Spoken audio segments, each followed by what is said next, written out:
কিয়ামতের দিন সাইয়েদনা নূহ আলাইহিস সালামকে বলবেন, নূহ তুমি কি দাওয়াত পৌঁছিয়েছো তোমার উম্মতের কাছে? নূহ আলাইহিস সালাম বলবেন, হ্যাঁ আমি পৌঁছিয়েছি। এবার নূহের উম্মতকে আল্লাহ জিজ্ঞেস করবেন, এ নূহের উম্মতেরা, তোমাদের নবী নূহ কি দাওয়াত পৌঁছিয়েছে? নূহের উম্মত বলবে, না আল্লাহ, আমাদের কাছে কোনো সতর্ককারী আসে নাই, কোনো নবী টবি আসে নাই, কোনো দাওয়াতও আমরা পাই নাই, আপনারাও চিনি নাই, জান্নাতও চিনি নাই, জাহান্নামও চিনি নাই। নূহ আলাইহিস সালাম বিপদে পড়ে যাবেন।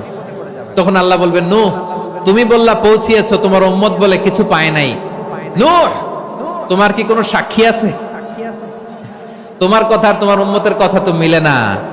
তুমি বললা তুমি আমার নির্দেশনা দাওয়াত পৌঁছে দিয়েছো, কিন্তু তোমার উম্মত বলে পায় নাই। নূহ তোমার পক্ষে কোনো সাক্ষী আছে? নূহ আলাইহিস সালাম বলবেন, আছে। কে? উম্মতে মুহাম্মাদী। তখন আমরা বলবো, আল্লাহ, আল্লাহর নবী নূহ আলাইহিস সালাম তিনি আপনি যা যা বলেছেন ঠিক তা তার উম্মতের কাছে পৌঁছে দিয়েছেন।